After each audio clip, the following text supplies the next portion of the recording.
Hi friends, welcome to TNPSC believer. இந்த வீடியோவில் நான் என்ன சொல்ல போகிறேன் அப்படின்னு பார்த்தீங்கன்னா, இப்போ நமக்கு September 28 coming September 28 group 2A prelims இருக்கு இல்லையா.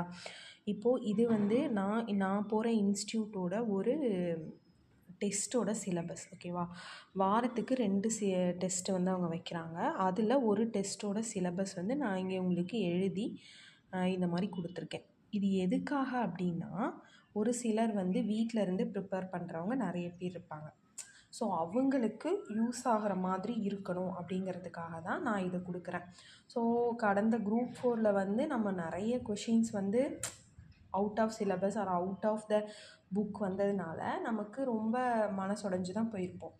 ஆனால் ப்ரிலிம்ஸில் வந்து குரூப் 2 ப்ரிலிம்ஸ்லேயும் 645 வேக்கன்சி தான் இருந்தாலும் நீங்கள் அந்த 645 அப்படிங்கிறத நீங்கள் மனசில் வச்சுக்காம நமக்கு மெயின்ஸ் போகிறதுக்கு 1:10 ரேஷியோவில் எடுப்பாங்க. அப்படி பார்க்கும்போது 6450 பேர் வந்து ப்ரிலிம்ஸ் கிளியர் பண்ணுவோம் இல்லையா. அப்போது நீங்கள் அதை தான் பார்க்கணுமே தவிர 645ன்னு ஃபைனல் இருக்கக்கூடிய அந்த வேக்கண்ட்டை நீங்கள் பார்த்து ப்ரிப்பேர் பண்ணக்கூடாது. நமக்கு என்ன, ஃபஸ்ட்டு ப்ரிலிம்ஸ் கிளியர் பண்ணணும், அதுக்கப்புறம் தான் நம்ம மெயின்ஸுக்கு போகிறத பற்றி யோசிக்கணும். அப்போது ப்ரிலிம்ஸ்க்கு வந்து எத்தனை எடுப்பாங்க, 1:10. அப்போ 6450 பேர் எடுப்பாங்க, கிட்டத்தட்ட 6500 பேர் கிட்ட எடுப்பாங்க. அதில் ஒன்றா தான் நம்ம போகிறோம். ஸோ நீங்கள் இது வந்து உங்களுக்கு ரொம்ப ஈஸியாக இருக்கும். நான் எக்ஸ்பிளைன் பண்ணுறேன் பாருங்களேன். இது வந்து ஆகஸ்ட் 2 நடக்க போடுது. இது வந்து பிரித்து கொடுத்துருப்பாங்க. எப்படின்னா, நம்ம புக்கில் எல்லாமே படிக்கக்கூடாது இல்லையா. இப்போது வந்திருக்க நியூ சிலபஸ் படி நம்ம புக்கில் எது சிலபஸ் படி இருக்கோ அதை தான் படிக்கணும். அதை அவங்களே கொடுத்துருக்காங்க பாருங்கள். தமிழில் 7th நியூ 3 டேர்மில் இருக்கக்கூடிய இது வந்து சிலபஸில் இருக்கக்கூடியதை மட்டும் அவங்க கொடுத்துருப்பாங்க. இதை மட்டும் படித்தா போதும். அதுவே ஓல்டில் 9th, ஸோ இதில் மட்டும் படித்தா போதும். அடுத்தது பொது அறிவு, ஸோ வந்து ஜிஎஸ்சில் என்னென்ன அப்படிங்கிறது கொடுத்துருப்பாங்க.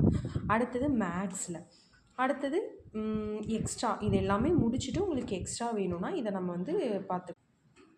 ஸோ இது வந்து வாரத்துக்கு 2 டெஸ்ட் ஃப்ரெண்ட்ஸ். ஸோ வந்து அடுத்தது 2வது டெஸ்ட்டுக்கான சிலபஸும் இங்கே நான் கொடுத்துருக்கேன். இது வந்து தமிழில் வந்து சிலபஸ் வைஸாக, முன்னாடி கொடுத்தது புக் வைஸாக. ஸோ இது நீங்கள் வந்து அப்படியே ஸ்க்ரீன்ஷாட் பண்ணியோ இல்லை வீடியோ வந்து க்ளோஸ் பண்ணியோ நீங்கள் இதை வந்து பார்த்துக்கோங்க.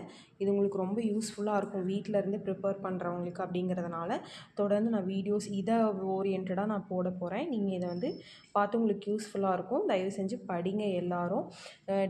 குரூப் 4 நினச்சிட்டு தயவு செஞ்சு கைவிட வேண்டாம். எல்லாத்தையும் நம்ம இதில் வந்து விட்டதை பிடிக்கலாம் அப்படின்ற மாதிரி பாருங்கள். நான் ஸோ வந்து வீடியோவை பாருங்கள், பார்த்துட்ருக்கேன்.